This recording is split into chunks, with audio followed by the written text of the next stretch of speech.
Today, my friends, there was a ban on a platform that just happened. It was a ban for about 10 hours or so on TikTok. And it's been talked about for about 2 years now. We've talked about banning the platform. Finally happened. The red team, who's about to come into power tomorrow, has given it a 90-day reprieve to find a buyer if it sells, I think, up more than 50% of its share to a US buyer. So today we're going to talk about how do we get here, what's happening, and if you're a creator on the platform, what should you do? So let's go ahead and dive in.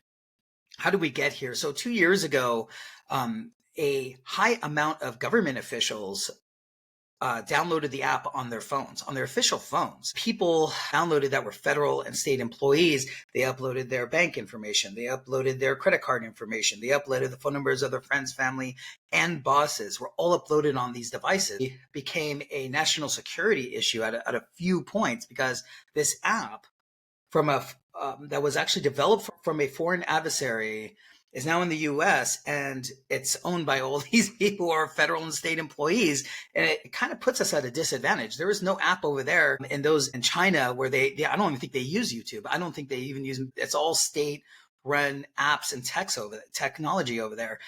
Here, it's the exact opposite. A lot of people were concerned it was a Trojan horse, that one day we could have another issue. I have here James Franco and Seth Rogen's movie called The Interview. I invite anybody who Google this. This was almost a Pearl Harbor moment where they made a movie on North Korea. And it was the actor from Fresh Off the Boat, the TV show. He basically played Kim Jong-un. And it's about these two Americans who want to put Kim Jong-un on this interview or on this show. And it's a big comedy. Well, the actual guy got mad and he launched a cyber attack against Sony Studios. And they completely downloaded all the emails, all the metadata from that company, put it on the dark web, and all this stuff came out. I'm not sure if you remember this, but the head of Sony Studios was talking trash about Obama. And all those series of emails were very negative, and I'm not talking like I just don't like him. I'm not talking they were making very rude comments about Obama.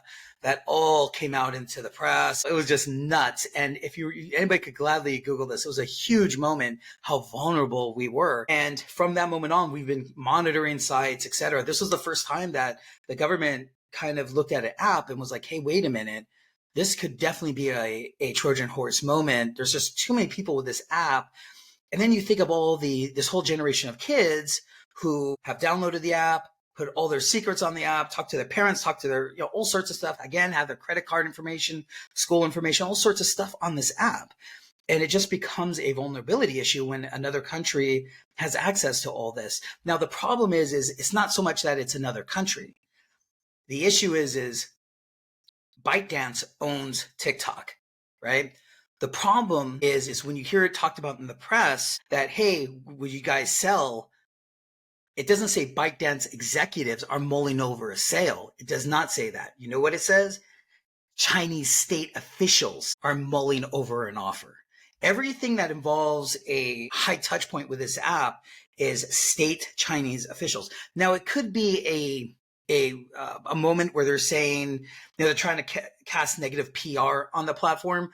But at the end of the day, my friends, I mean, it is the US and China definitely have a trade war going on. There's a lot of, hostility in regards to that. It's always been talked about as another place where possibly another fight could happen. It's always been talked about. There's also issues with Taiwan, China, and us, that trilateral figurehead, if you will. So it's very interesting to see where this will end up. And that's what made it a big issue. Another issue that I've uncovered was a lot of people who use the app here. It gained a lot of popularity from doing the dances, the hashtag dances. The bucket challenge was part of that too. That was more on Instagram, but it did translate to TikTok. That helped boost its installs, as well as doing all sorts of, younger people do fun, cool stuff on there. I get that, and all these stunts and all these videos. But in China, it's an app used for homework. TikTok over there, which I think is called something else, is used for homework. It's used for math, solving math problems, friends helping friends solve math problems, which is amazing. I wish that was happening here, but it's not. So that becomes a whole other issue, is why why the two different formats? Now you could say in that part of the world, the state has a lot of say in what goes on in social media. There really is no social media over there. It's vetted social media. That's what it really is. So if you're making silly videos or making propaganda against the state or calling out one party or person against another, they'll knock on your door.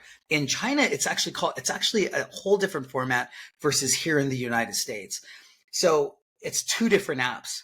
It's entirely two different things virtually. So that's another thing to take into account. Like, why is that? Because it knows the power of making it for good, for homework versus, silly things. And again, everybody wants to buy this thing. Like I said, Elon Musk, Kevin O'Leary, Mr. Beast, those are just the biggest names in line. There's tons of others.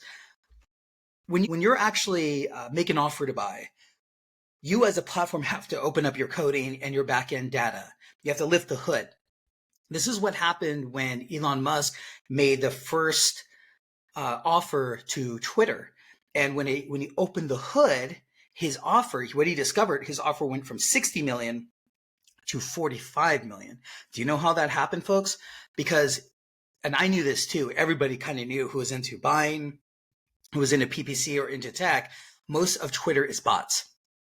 That's really what makes up easily 40, 50% of the platform is bots who make up false engagement. So he knew this. So he immediately downloaded, he was like, no, this offer is too aggressive.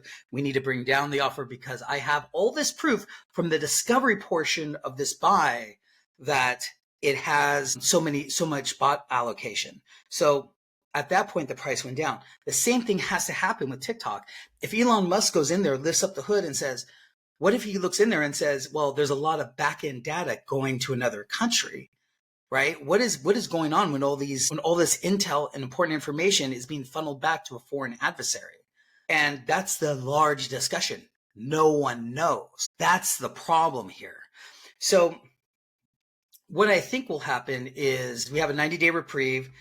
The red team, which goes in power tomorrow, is requiring at least for it to sell at least 50%, which I think mandates the looking under the hood portion. That has to happen. My experience with the platform in terms from a PPC perspective, it's great for app installs. We're actually talking to a few clients right now. We actually onboarded some app install clients who specialize in tech. That's actually that and Snapchat, I think, are pretty good, as well as Instagram. Those are just very agnostic.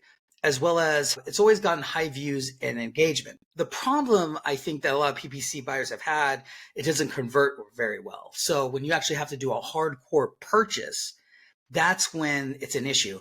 Because because the tech is so agnostic and one-to-one with a mobile device, app installs make sense because you're just on these phones and, hey, I get an app install. Okay, cool. I like the product. Let's app install. As far as purchase conversions, so.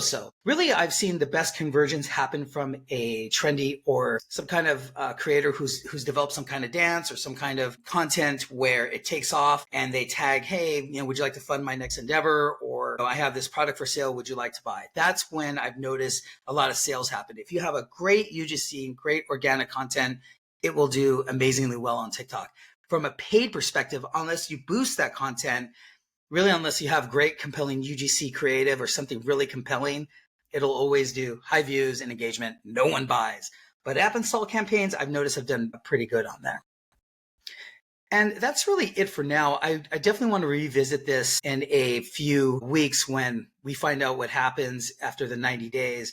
But I do want to mention I am on Medium. I'm also have my weekly podcast. I do almost 3 podcasts a week on audio on these platforms here, Spotify, Apple, iHeart, etc. Also have a WhatsApp group. So if you're learning to study PPC, please look on my link tree on this particular YouTube channel. And if you have any questions, hey, text me. I'm a lonely guy. 213-700-8812. Text me anytime. Anyways, so far, thank you for joining, and we'll talk again. Thank you.